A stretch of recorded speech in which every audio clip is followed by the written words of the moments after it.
Good morning, ladies and gentlemen. Thank you.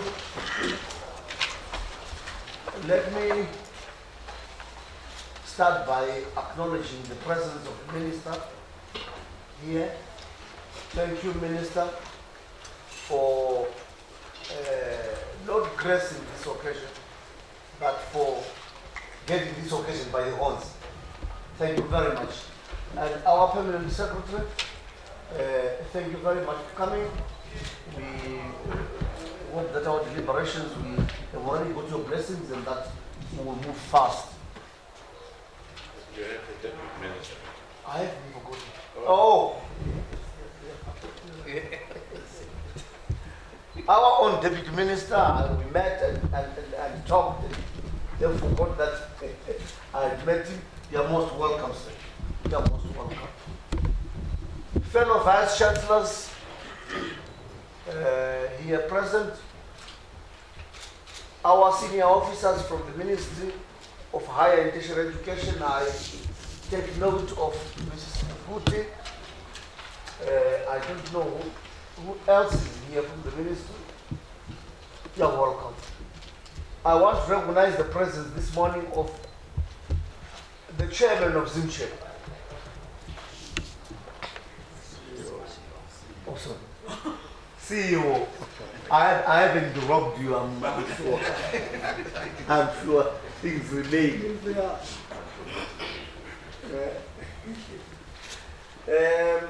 And your staff, we are very grateful. We are one family really, and the intention is that we share with everybody our discoveries. We share with everybody the way forward. The Minister is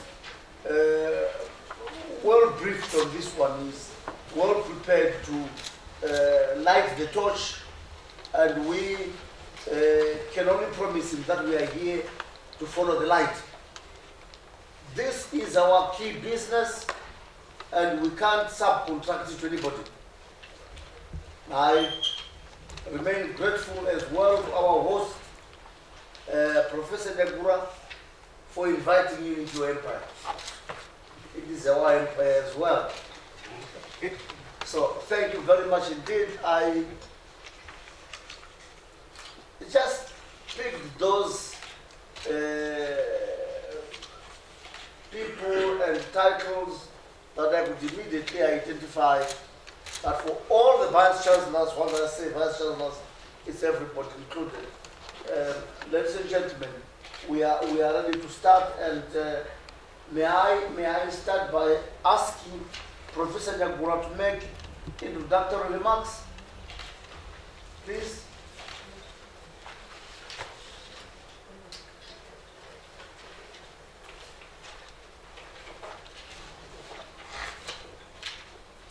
Or maybe the Director of Ceremonies, people can just quickly indicate who you know there. Introduce themselves. Yeah, just quickly. What an idea. Thank you. Shall we start from over there? Yes. My name is Dr. Maxwell Chanakira. I'm the Pro Vice Chancellor for Harare Institute of Technology. Thank you.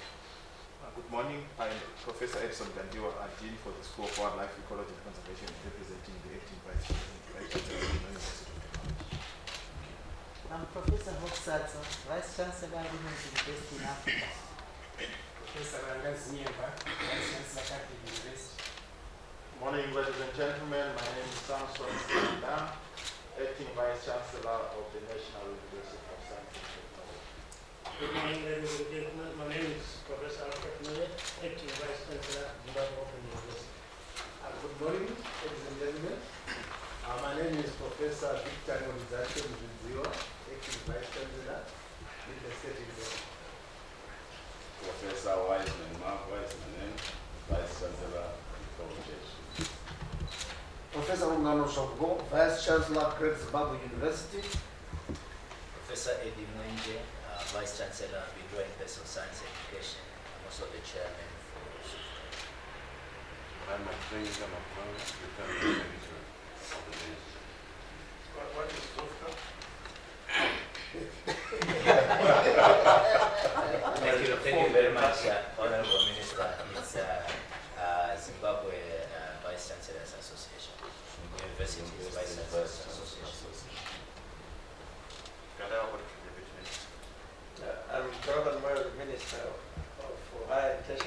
Education, Science and Technology Development. I'm the Banyakura Vice Chancellor UZ and Chairman of the Task Force. Munashe Furusa, Vice Chancellor Africa University, the Secretary of the Task Force. Emmanuel Ngara, CEO of the Zimbabwe Council for Higher Education, Zimbabwe. Frederick Mandilita, CEO of Zimbabwe Employee Development Fund. I'm Professor Makonga from UZ and the Ministry. I am Lazarus Nimbawari, Principal Director, Registration and Accreditation at Zimbabwe. I'm Hilton Chikuya, Principal Director, Academic and Institutional Audits, Zimbabwe. I'm Godfrey Deshamba, the Acting Principal Director, Administration, HR and Finance, Zimbabwe. I'm Lamek Mutgiwa from the Ministry of Finance, Education and Science. What do you do there? I'm Acting Principal Director, Human Resources, Finance and Administration. Thank you. I'm Sebastian Marume, the Director for Quality Assurance and Standards in the Ministry of Education, Science and Technology Development. Good morning all. I am Margaret Shiraka, the Secretary General for the Zimbabwe National Commission for the Ministry, which is also for the Ministry of Education, Science and Technology. I'm Martha Naguti, Director Education Program. Morning, ladies and gentlemen. My name is Sonano Wycliffe from Ministry for Higher Education, Science and Technology. My name is Makondo Philem, Acting Director for Human Resources in the Ministry of Higher Education, Science and Technology. My name is Engineer Mbokochin. I'm from the Ministry of Higher Education, Science and Technology. My name is Sergeant Chiro. I'm the Registrar in Social Zimbabwe. Dr. Blessing Makunike, Academic Registry, University of Zimbabwe. My name is Dr. Nika Makana, Ministry of Education, On this side. Good morning. My name is Silas Nenjana. I'm in the Ministry of Higher Education, Science and Technology. Morning, my name is Dr. Gift Mgano. I'm the Dean of Studies at Zimbabwe Executive University. I'm representing Professor Mgano. Morning everybody, my name is Daphne Karoga. I'm the Deputy Secretary General in the Zimbabwe National Commission for UNESCO in the Ministry. Good morning to you all. My name is Masungo Nyasha, the Acting Deputy Director, Research Development and Innovation in the Ministry of Higher and Tertiary Education, Science and Technology Development. Good morning, everyone. My name is Richard Gotora, Acting Deputy Director, Teacher Education at the Ministry of Higher and Tertiary Education, Science and Technology Development. Good morning, ladies and gentlemen. My name is Clifford Mpewa from the Ministry of Higher and Tertiary Education, Science and Technology Development, Projects and Technology Transfer Department. Thank you very much indeed. And I chaired these sessions as I did during our trips. May I also indicate that Professor Mshopshi has sent his apologies, is not able to be here. Thank you very much. Our host, if you like, please proceed.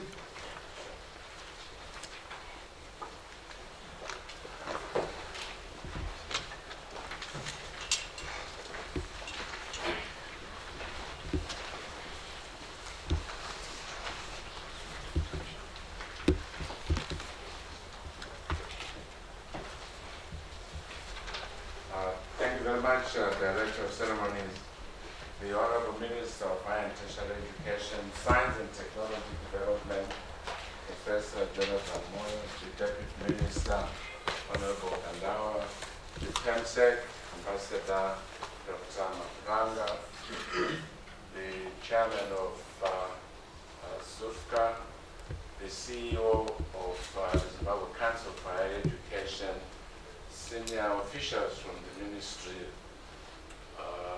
fellow vice chancellors, and members of the press, who are here. Good morning.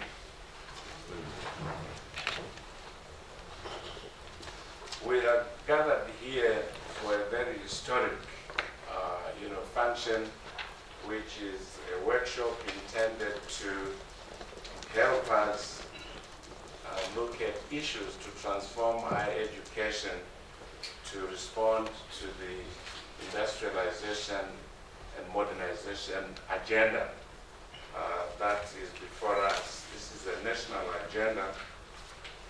So I really take great pleasure to welcome you to the University of Zimbabwe for this historic, workshop. The guiding objectives for this workshop include to receive the report of the visit of the delegation to Asia and South America that was led by the Honorable Minister of Higher and Tertiary Education, Science and Technology Development, Professor Jonathan Moyo, to discuss the lessons learned and how these can be translated into the Zimbabwe higher education context. 3, to provide a roadmap and devise a strategy of how universities in Zimbabwe can engage in activities that contribute and promote industrialization and modernization. 4, to discuss ways and modalities that enable universities to anchor their curricula on medicine, engineering, technology, and heritage studies.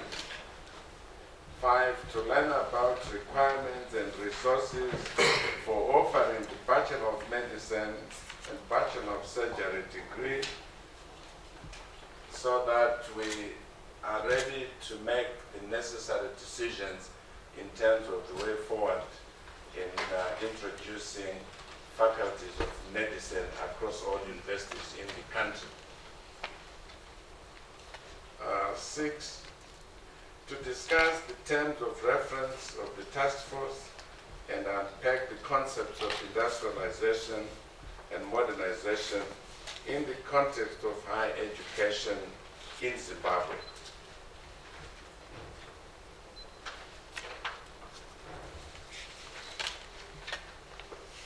I wish to thank the Honorable Minister of Higher and Tertiary Education, Science and Technology Development for his vision of leadership and for giving 10 Vice Chancellors the opportunity to learn firsthand on how other universities elsewhere are contributing to industrialization and modernization of their economies. It is very clear that our universities need to accept the challenge and begin to intensify their activities so as to speedily industrialize and modernize our economy. The Honorable Minister has already set the pace through the STEM initiative in high schools. It is now our duty to extend the STEM initiative to higher education in this country. I want to believe that as we shall deliberate on various issues, we will be able to come up with a very clear roadmap and strategies of how to respond to this new national agenda of speeding up the industrialization and modernization of our society, of our economy, so that the country becomes competitive, not just regionally, continentally, but internationally. And so I hope we'll be able to have very meaningful discussions and come up with actions, not recommendations. We want to come up with actions that will translate the discussions into reality and make a difference in terms of contribution of higher education to national development. I thank you very much.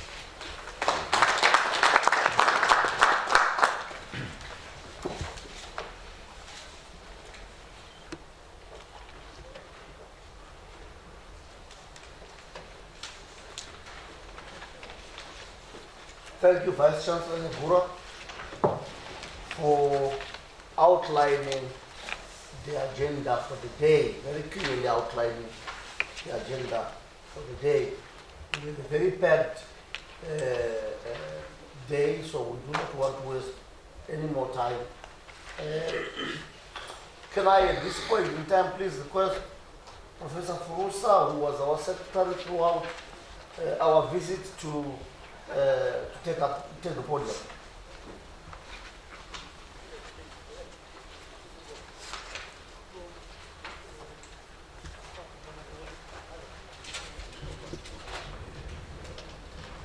Let me also acknowledge the presence of our Honorable Minister, our Deputy Minister, our PEMSEC, and allow me just to say all protocol observed so that we can proceed to share our report. This report is a product of our visit. There was a team, as you will find out in the presentation once it's set up, that was taking notes, and the report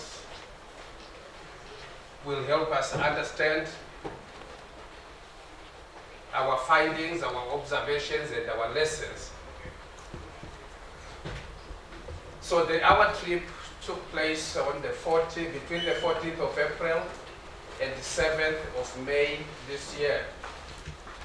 We are supposed to be co-presenting with Professor Pipa, but he has ceded that responsibility to me. We worked on it together. I just wanted to share with you the composition of the delegation. The delegation was headed by our Honorable Minister. There were 10 vice chancellors, 9 from state universities, and 1 from private university. There were officials from the ministry, our ministry, representative from the media, representative from the Ministry of Justice, Legal and Parliamentary Affairs, who together with our legal advisor in the ministry were looking at legal and policy issues. There were delegation officials, professors of Goched, all our proceedings. I think they want to see also. Yeah. They say we want to see from the flash.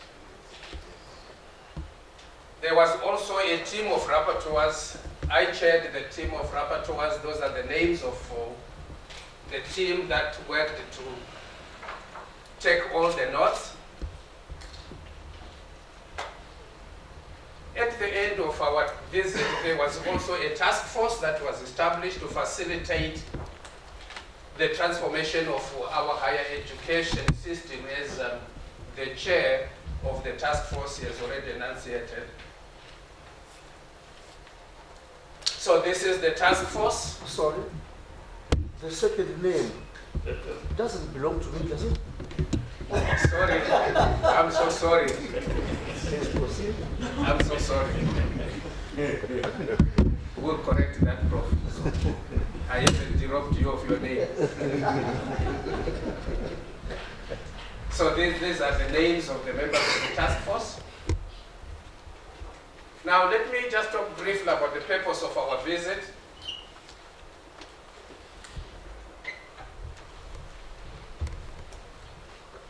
Our purpose was to learn from universities with a track record of research and innovation,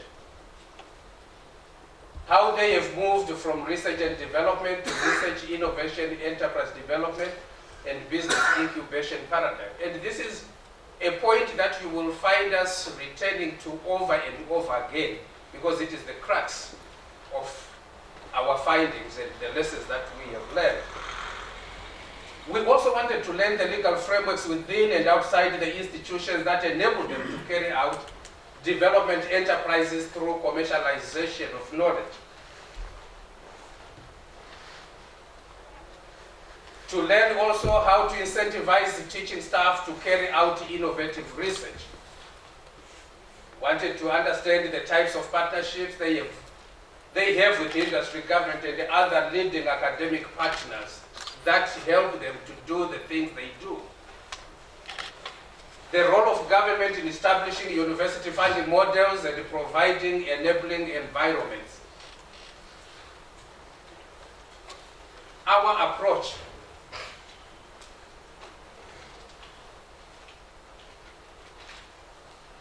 supposed to stematize it. Okay.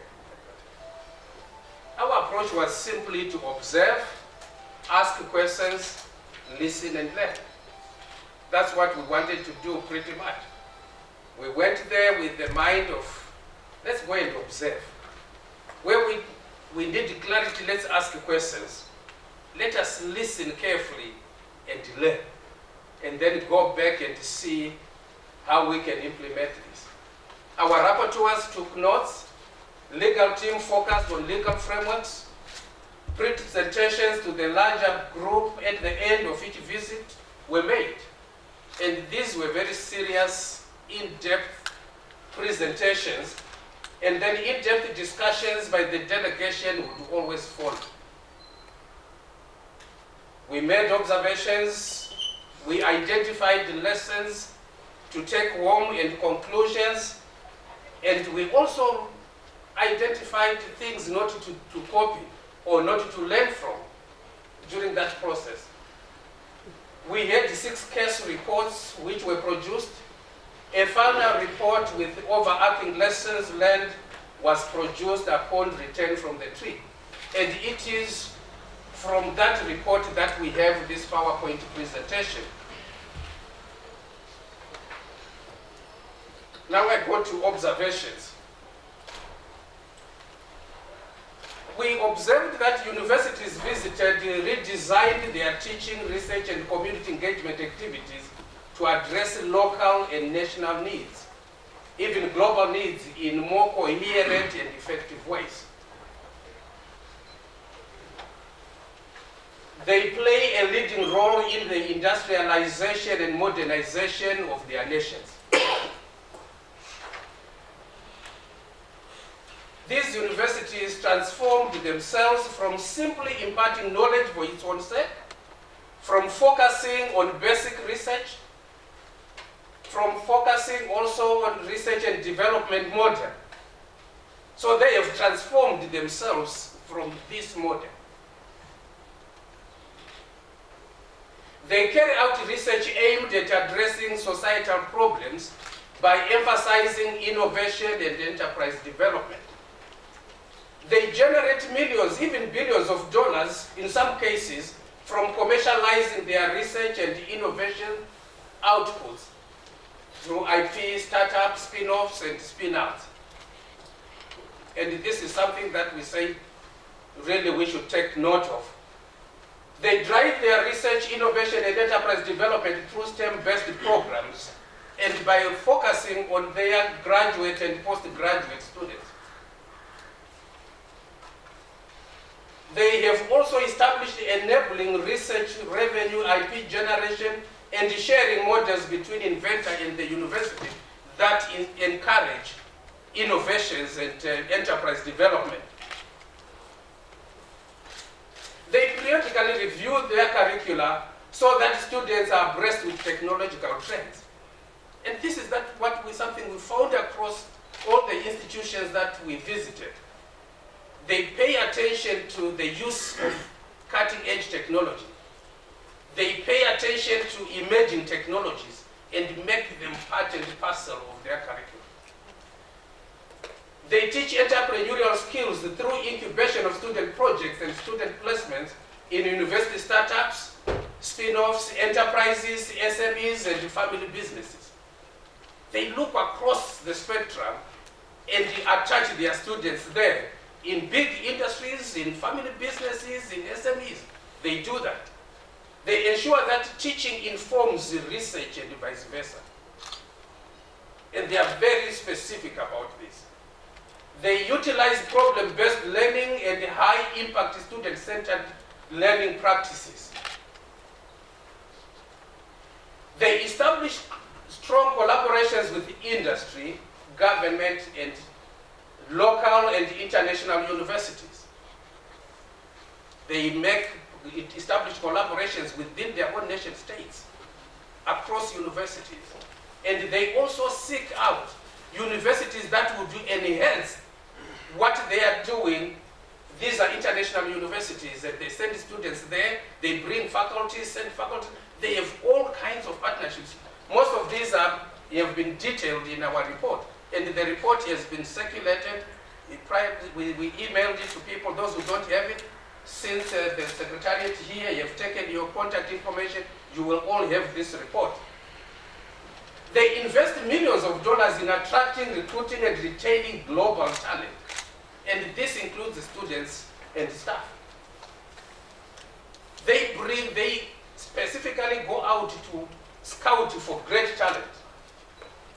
Some of them Nobel laureates, to bring them to their campus to drive these ventures.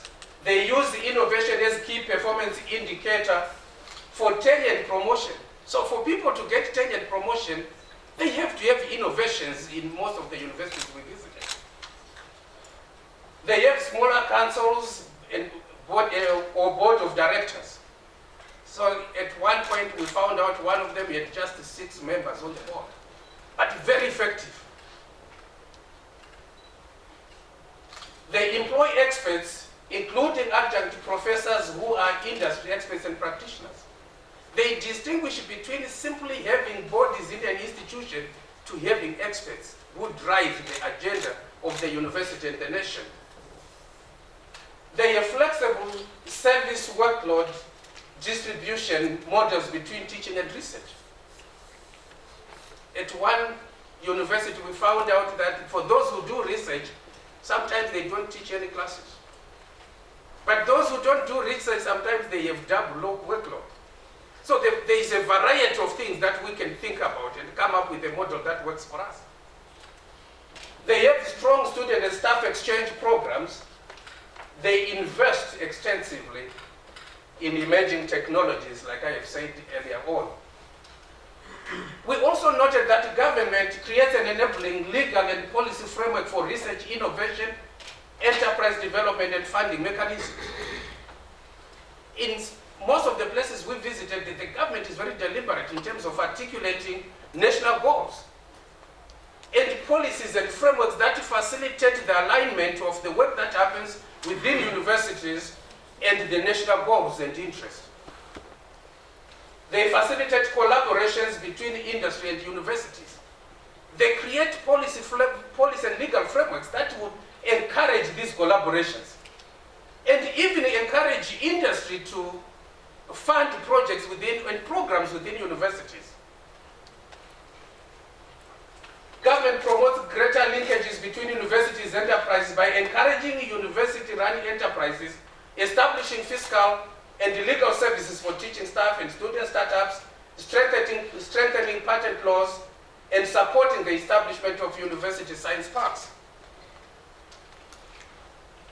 Industry, we found out industry sponsors endowed chairs. They participate significantly, sometimes providing the necessary equipment. They commission research. They provide scholarships to students. They commercialize research and innovations from universities. So there are these very strong partnerships. What we saw is all hands on the deck when it comes to national needs. Every aspect, every entity comes together to do that. And there are policies and legal frameworks that support that. Lessons learned.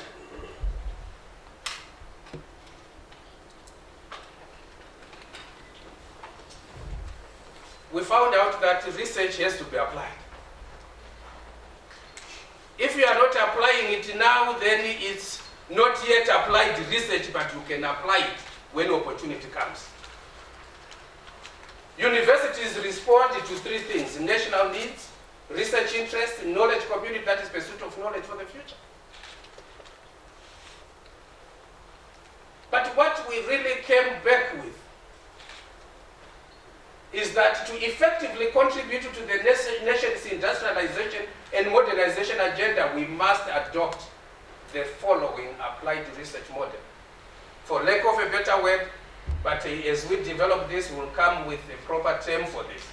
That is research, innovation, technological solution, and enterprise model.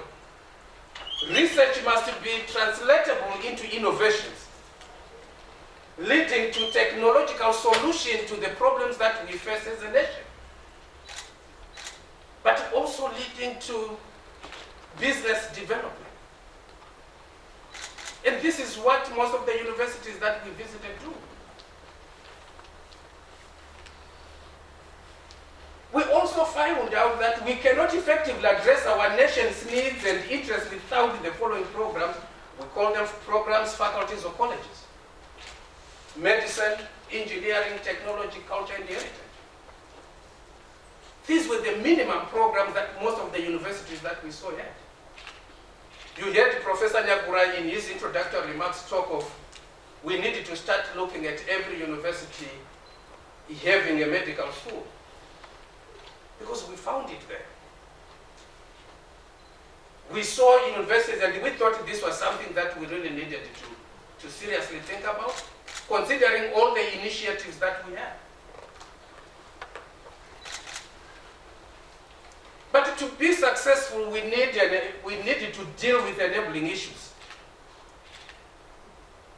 Here I've just captured these three, but there are many more, and probably as we discuss in the workshop, we need to think of all those enabling issues that we need to deal with. We can have the most brilliant ideas, we can have the most brilliant projects that we want to come up with, and models of research that we need. But if the environment does not encourage and enable us to do that, we will not succeed. So legislative issues, infrastructure and funding issues. I know one of the things that we may want to say first, do we have the money to do this? But I think our starting point is this the right thing to do? Is this the right thing to do at this time for our country and for our institutions?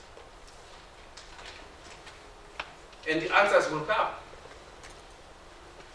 Universities must embrace emerging and disruptive technologies in our curriculum. Must also emphasize domestic inter-university research collaborations to meet national and global research needs. There is no competition in our universities. We don't need that. We just need to run it together. Like we saw there, you will find one big university bringing smaller university in its fold to work together and to support each other with staff, with resources, and really to run it together on big projects and research projects. Now, if we agree that these are key lessons learned, today we should take the first step to ask and attempt to answer critical questions on their implications on our universities and the work we do and will do. I think it's important that we sit together. If we agree that this is something that is important to do, then let us ask the implications. Because we don't want to leave this place and nothing happens. We don't want to go back and do business as usual when other people are doing things very differently. What are the implications on our universities and the work we do and the work that we are challenged to do? We came up with some critical questions, but I know you all have many questions, and together we will work out the answers. And what we would like to encourage as the Secretariat, as we were discussing these issues, and the task force and the delegation, because we started there too, asking questions, can this be done? Can we do it in Zimbabwe? What they're doing, and we came to the point that whatever other people can do for themselves, we can do for ourselves. Whatever it takes, when we put our minds together, when we put our resources together, we'll be able to do it. I wouldn't worry about where the resources will come. I would worry about whether our hearts and minds are in it. What are some of the critical national interest questions we should respond to? If we agree that our universities and the work that we do should respond to national interests and concerns, what are those national interests that we should respond to? And how should we respond to them? What faculties, programs do we need to have in order to effectively address them? What do we need? What are the implications on our mandates, our staffing situations, the structure of our universities, curricula, students we admit? And I'm sure there are so many things that we are already thinking about. What are the implications? Can we have our universities structured the same way they are structured now, with the same mandates, the way they are defined now, and be able to contribute to the critical national interest questions? If we think of our roads, if we think of our health system, how can we respond to those national questions?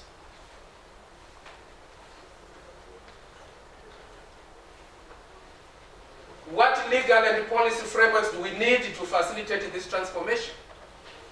What funding models do we need to put in place? Who do we need to partner with to achieve this transformative agenda? When you read the report is specific about universities we visited, institutes and centers we visited. When you read it, which partners should we choose? Where else should we look? Within ourselves, within our nation, among ourselves, how do we partner to do these things? What is the role of government and industry in all this? We need to ask, how should government and industry facilitate this process? If we understand that and agree that universities are the key drivers of modernization and industrialization, what should be the role of government and industry in this?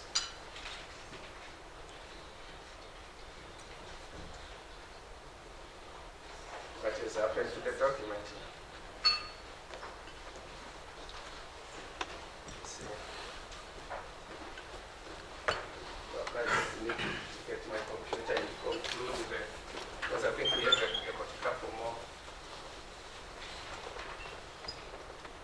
Can I have my computer?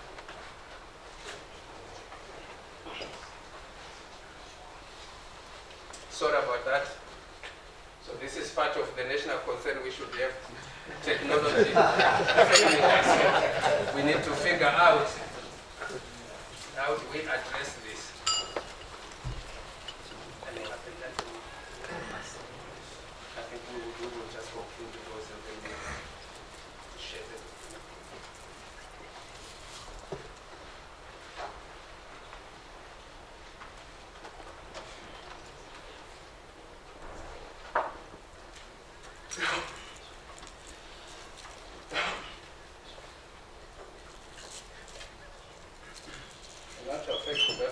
That was actually the last problem. Those were the last points that we have, so it was very timely. And just to emphasize that I think when we go into our groups, it's important to think of more of those questions, but also to think of the answers. I think this is the group that can answer those questions. All stakeholders, most of the stakeholders that will drive this agenda are here. I think it's important that we zero in on these and find the answer so that when we go, at least we are not bewildered by the work that lies ahead of us. Thank you very much. Thank you, Mr. Chairman.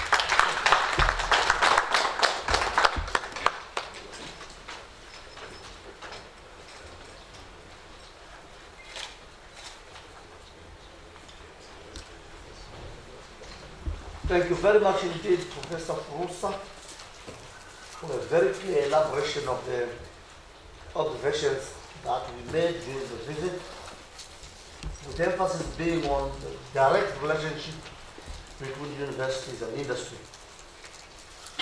And we were all surprised that universities are not considered to be simple institutions for churning out graduates, but the incubation tanks where research and projects are born. Thank you very much. Once again, Professor Frost. Director, we thought you should just indicate the countries and universities. That would be the universities that yes, thank you. Can you quickly do that for us, please? Yes, yes. Sorry about that. We visited Chungnam University, South Korea. Size of university in terms of enrollment, 30,000. It's a public university focusing on agriculture and nanotechnology. University Technology Petronas, Malaysia. Size of university, 12,000 students. It's a public university. Petrochemicals is the focus.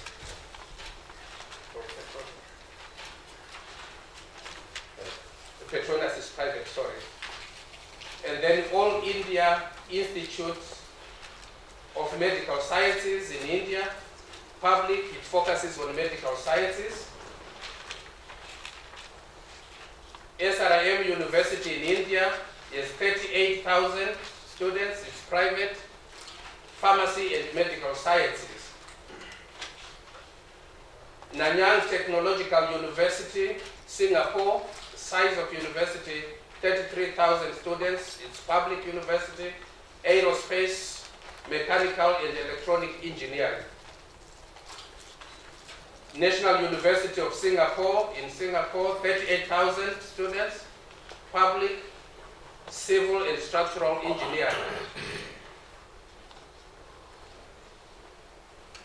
Universidad de La Habana, Cuba, 60,000 students, is public, medical sciences, biotechnology. Universidad de Sao Paulo, Brazil, 95,000 students. Public, agriculture, veterinary sciences, science and architecture. We also visited a number of institutes as well, which are in our full report. Thank you. Thank you for that clarification.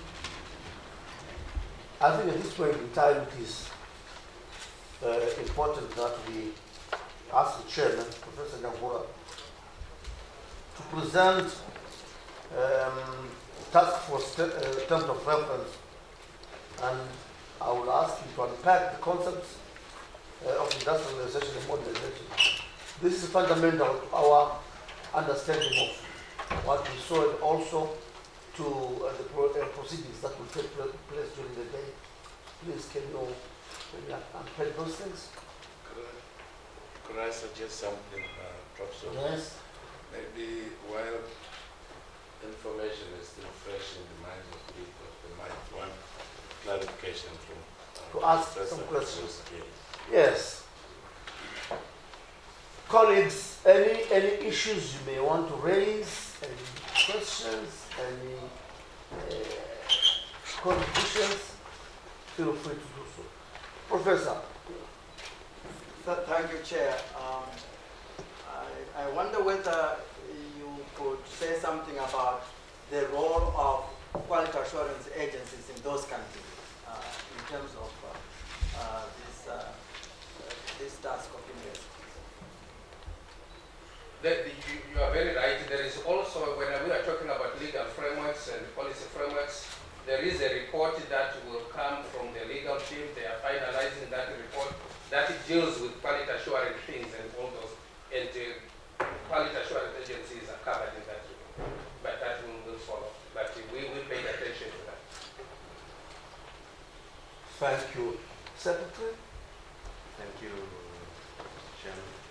I'm just seeking clarification on how the new paradigm that is being recommended, that is emerging, how it's going to relate to the existing paradigm where we have universities with specialized mandates. We have our NAS, Science and Technology. We just had an act passed for us to create the Marondera University of Agricultural Science. Science and Technology and a few other universities that have specialized mandates. Is it going to, does this mean a complete abandonment of that paradigm of specialized mandates for university?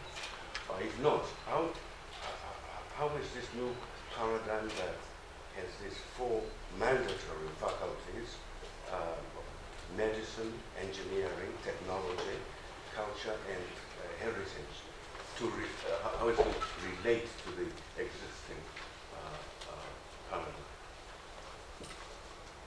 Can I ask the Honorable Minister to address that one, please? That's very awkward.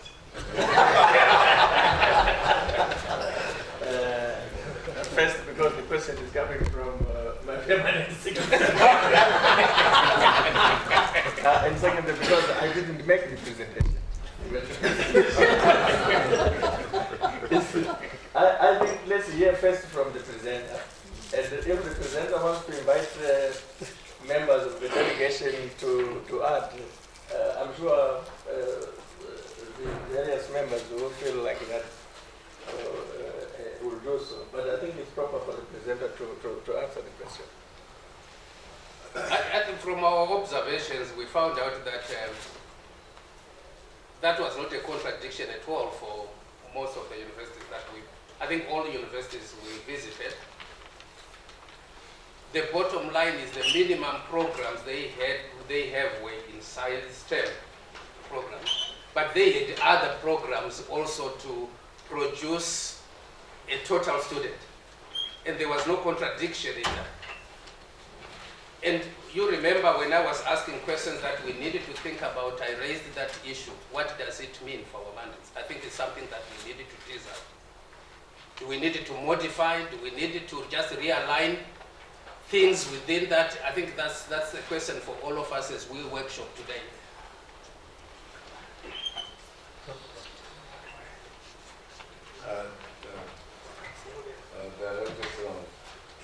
I think in any setup, we must have what constitutes the reference point for our training. And what we are saying here is that a university curriculum must be anchored on these as the minimum areas of focus. But obviously, we will add on to the minimum. The basic reasoning is that if we really want to be a developed country, then we need to identify the things that have propelled other countries to be in that category of being developed countries. And those things are hinged on, medicine, engineering, technology, and heritage studies. Then you can have all the other things. We're not saying, for example, you cited Marondera University. We're not saying they abandon, agricultural sciences and so forth. No.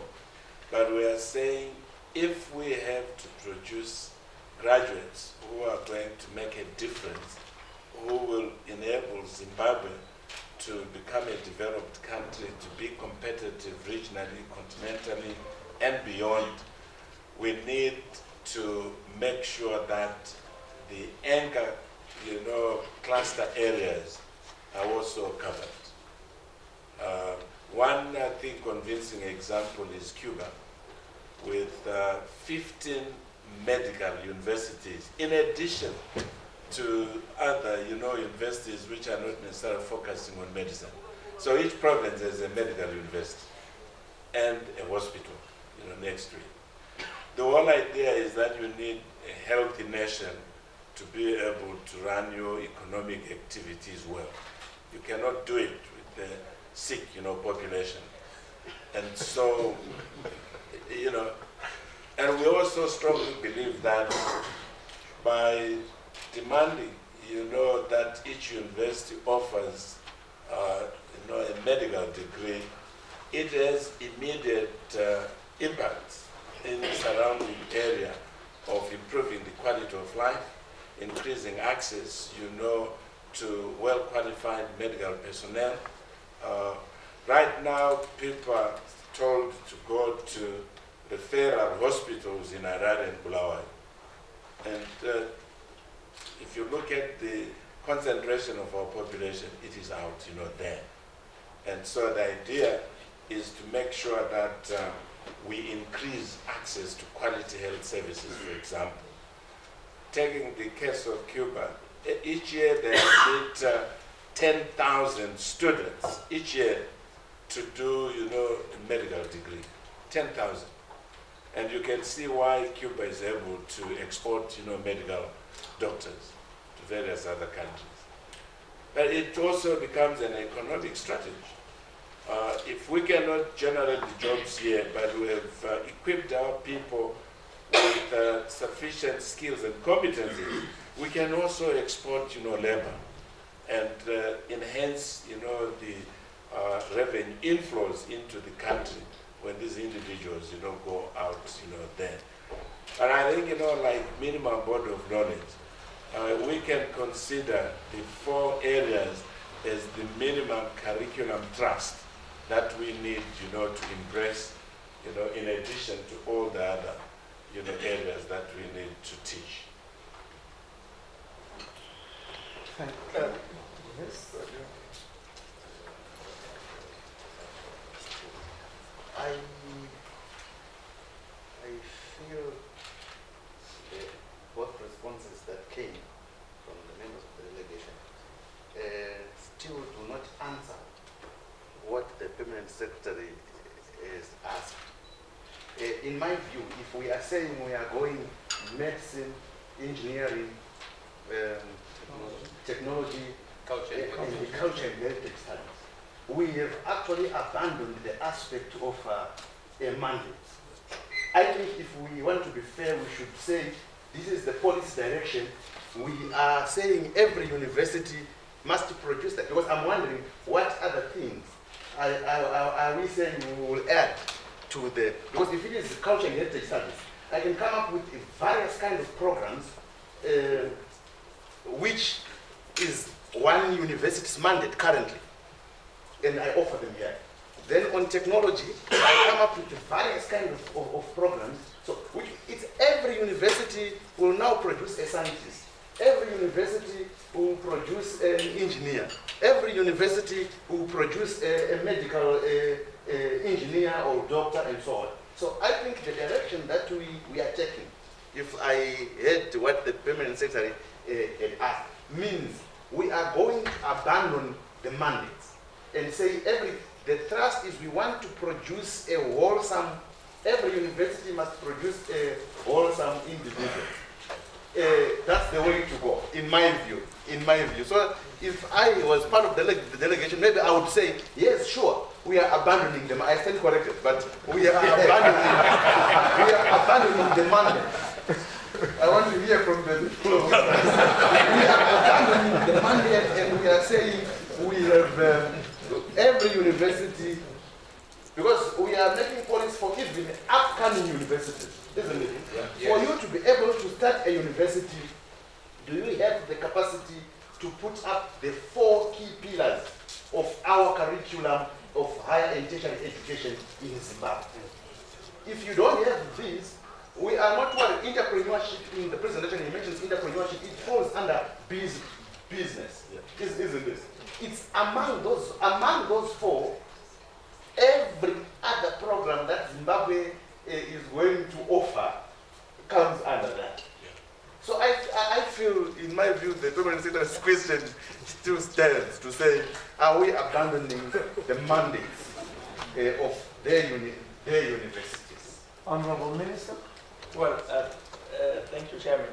I think that this is a fair question, but I don't think that in the context of the workshop today, let me be guided by the program, this is the time to answer the question. I think the question should be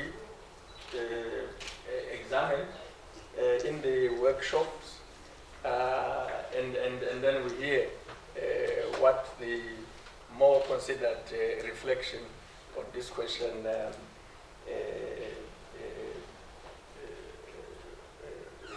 reflections are.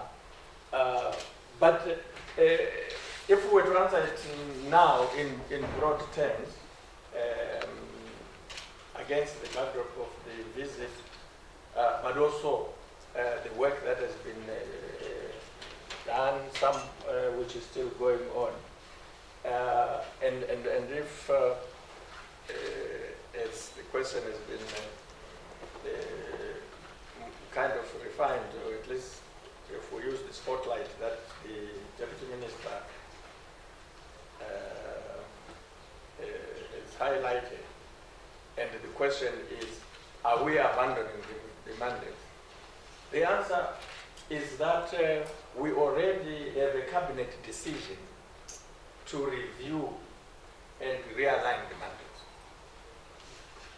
And every one of us here, starting with the permanent secretary and the deputy minister, let alone the vice chancellor, certainly those who are in the delegation, has a copy of that. There are 11 principles that have been approved by cabinet, and one of those principles is, and these are principles for a new bill, which we hope will be a new law for higher and tertiary education, science and technology development. A decision has been taken and approved by cabinet that we must review the entire legal framework of the sector. So I would think in general terms, it's not fair to ask whether we have abandoned. We haven't, but we have decided to review. And the decision to review suggests that no mandate is safe.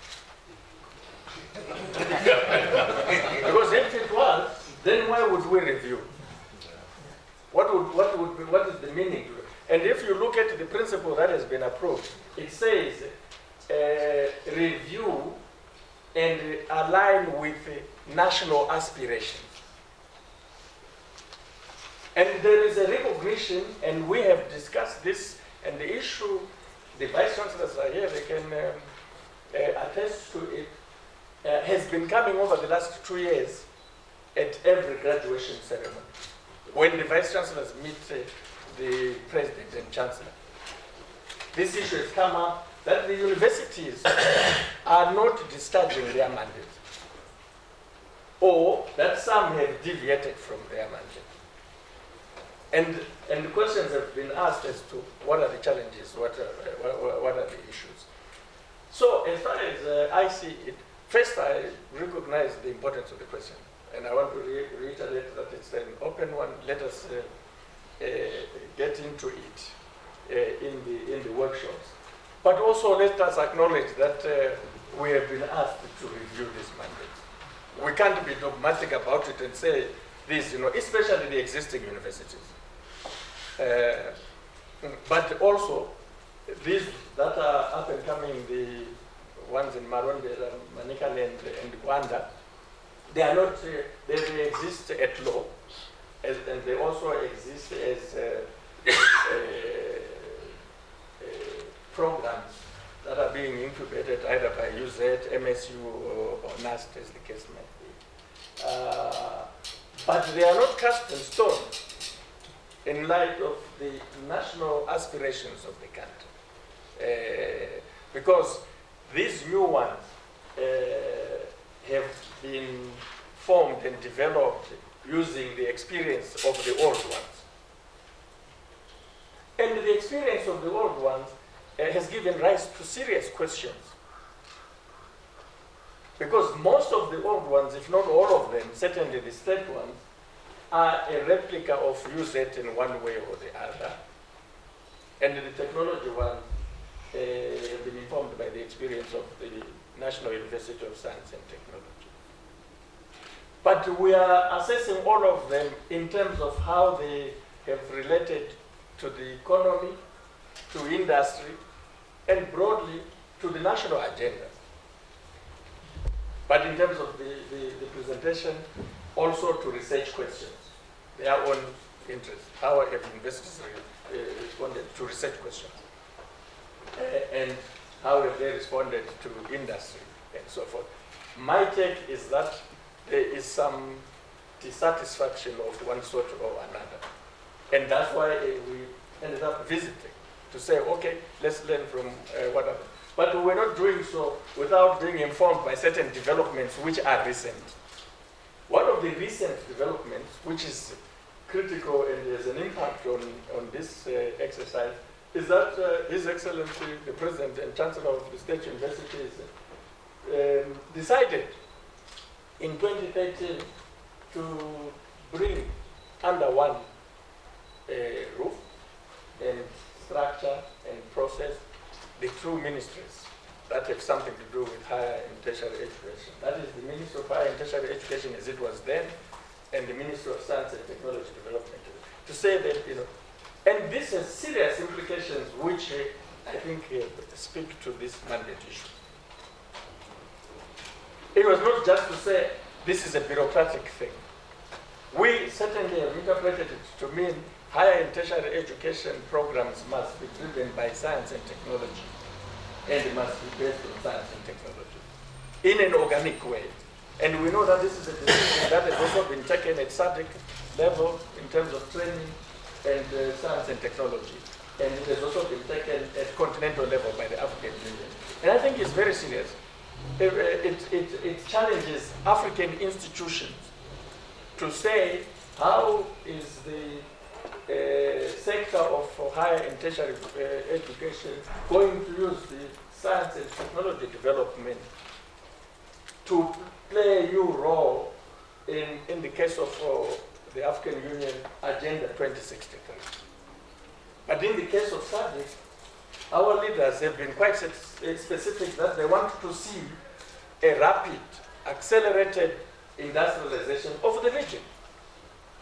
And the fact of the matter is, we then must identify the institutions that will play a leading role in that regard. And it is difficult to imagine that happening without the universities playing that frontline role. In fact, not only is it difficult, in my view, it's impossible. And certainly, our delegation found that in these other countries, the industrialization of those countries and their modernization is being spearheaded by universities and research institutions. There is no doubt about that. There is no debate. There is also no debate that with these mandates that we say, are they going to change or are we abandoning them? The approach has been along the lines of what the report said, imparting education for its own sake. Getting people certificated, diplomas and degreed.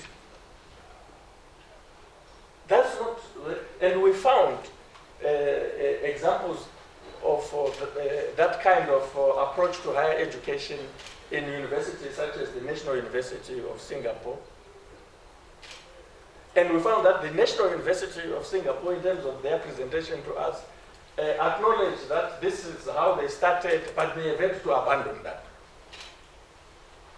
And the question then began, okay, how did they do that, and are there lessons to be drawn? But we also found new universities similar to this that we're setting up. And we found that as they're setting up new universities, no one is setting up a new university so that it simply imparts knowledge or is involved in just basic research or research and development. We found that without exception, they are following the university, the model which Professor Furusa has presented. All of them, the new ones, and they're doing wonderful work. One of them, the NTU in Singapore, is only 26 years old. But because it has been set up with this approach to say, apply that model, it's already doing leading work. And it's the one that is doing the work for BMW and Rolls-Royce, this 26-year-old university. We did not find any case of a new university which has mandates like ours at the moment. The ones which we say we didn't find. There's no country like that. So it is a very important question, but some of it has already been answered by the decisions that our leadership have taken.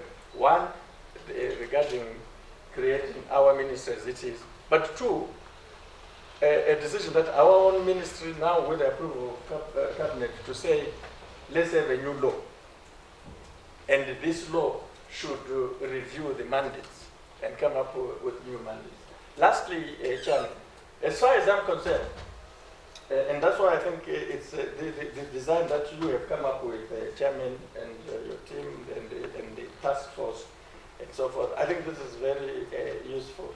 Is that the presentation says, in order to be a university that responds to national aspirations in general, but in particular related to industrialization and modernization, you must have these 4 faculties. But to say you have a faculty of medicine says absolutely nothing, because it depends on the content of that. When we were exposed to this in Cuba, we found that each university has 11 disciplines. And most of these disciplines of medicine have to do with the eradication of diseases in Cuba. To make sure that Cuba, as far as they are concerned, is disease-free and you have a healthy population that can do wonderful things and so forth. And they are very careful about the specialty areas. And this presentation here doesn't tell us what specialty areas are going to be. And it doesn't necessarily say that each university will have the same specialty areas in medicine. It doesn't follow. Because, like where I come from, Professor Piper is not here, but you know, in our part of the world, the small world, you know, the problem. But we have malaria as a problem. It would be very unfortunate to have a university in that province which has a medical faculty and is not doing research and so forth in malaria, for example. It would be ridiculous, you know.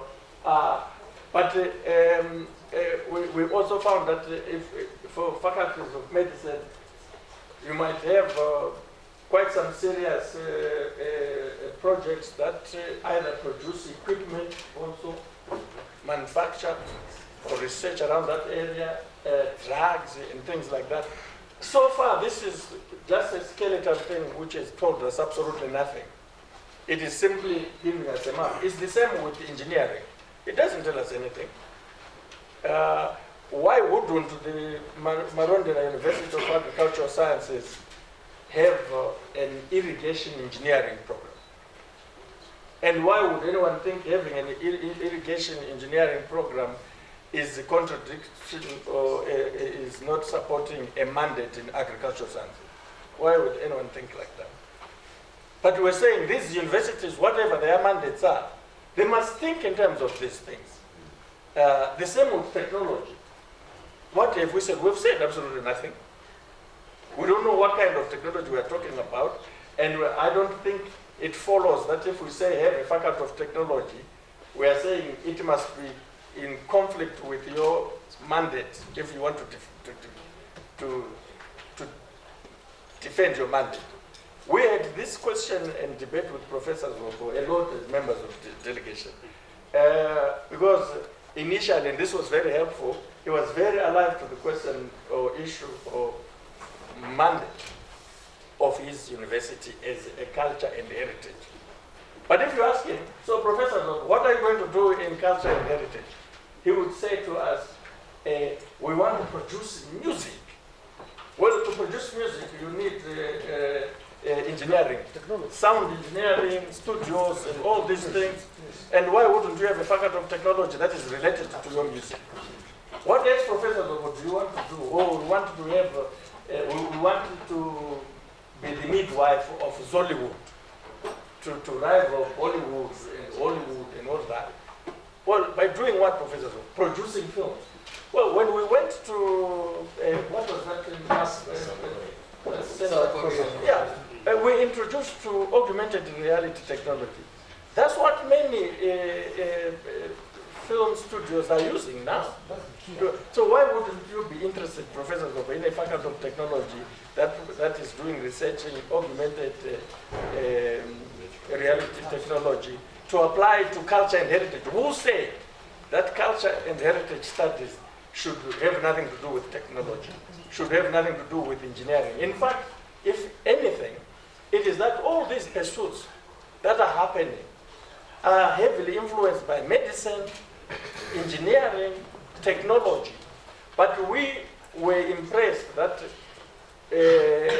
while they are doing all these things, they are very alive to the need of their culture and their heritage within a national context, within a regional context, and how they relate to the global world.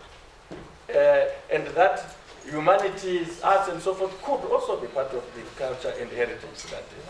So yes, it's an important question, but in the end, I think the way Professor Pulusa has presented it and what we learned, it presents to us opportunities we are yet to explore, and we can only explore when we get into the future. Thank you, Honorable Minister. I think we have fairly ventilated the issue. Obviously, when it comes to implementation, there will be the funding. I think wherever we went, we found that institutions were either very heavily funded by the state or by the industries that they were engaged in research with. We defer that issue for the moment and we will discuss the foundings, the beginning.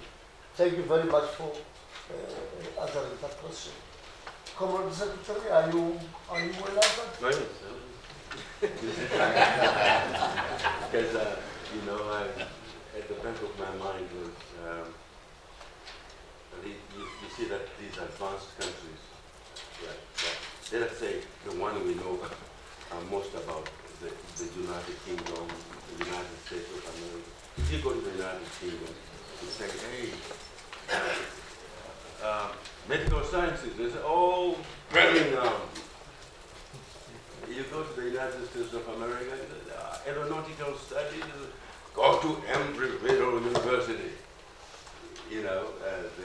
They set the standards on aeronautics and so on. So I was saying they are saying we didn't visit those countries. I'm talking about the principle of specialized mandates. It will be very fair to allow interrogation to these matters. Oh yes. Yeah. Oh yes. Because I still feel if we then just say we did not visit these countries and ignore the aspect at hand, it will not help us to say which direction. I think we are in agreement from the minister's point of view, from his answer. We are in agreement, but there is an issue that we are not answering to, which I think, as you said, as we get deeper into this. But I still feel like the way he's indicating, to say that we do not visit the countries, it will not answer to the, like he's raising, to say there are certain universities which are known for special areas, like if you aerospace, we know. If you talk of biomedical engineering, which university is nanotechnology, which university will do this? Not every other university has a specialty in biomedical engineering. I think today's business is for us to expose the issues. And I think the minister was clear when he said no mandate is safe. That there is no contradiction when we introduce this new philosophy with what we are currently doing. That none of the mandates that we are undertaking are operating without the support of exactly what we are saying, medicine, technology, etc. That they are there. It's just that we have not been talking about their presence in our particular mandate. And thank you, Minister, when you raised the example the way that culture was benefiting from technology at the institution that was very. All of a sudden, I was, my eyes were opened and I took sand and put it on my eyes and took water and cleaned them up. Today it's not possible to study anything without applying technology. Without applying some aspects of health, I think what may worry some people is, are we saying as you start a university must have all these at once? Under our current economic environment, of course, where government is still wrestling with raising funding, it may not be practical. I think the minister was clear saying, don't break your back. But we must have the focus clear and be seen to be planning for this and to be implementing what we can implement in the very way, same way that we are doing now. I think the answer you gave us is clear, and nothing will be clearer. There is no contradiction. Are we abandoning? No. We are integrating our current mandates with the new cabinet policy on higher education and technology. Professor Bruce, Thank you. I just wanted to reassure the PEMSEC Deputy Minister. We just observed and identified the lessons, but we also were raising a lot of questions, including the questions that you are raising. And I think it's important that we understand we are here to find the answers together. And there is nothing that cannot be unpacked in this workshop, because that's why it is a workshop. So let's unpack it. It's our project together. It's a project for the nation. Let's look at what works for us together as we go forward. Thank you. Professor Magwa, you will be the last one in this session so that we will break and then come.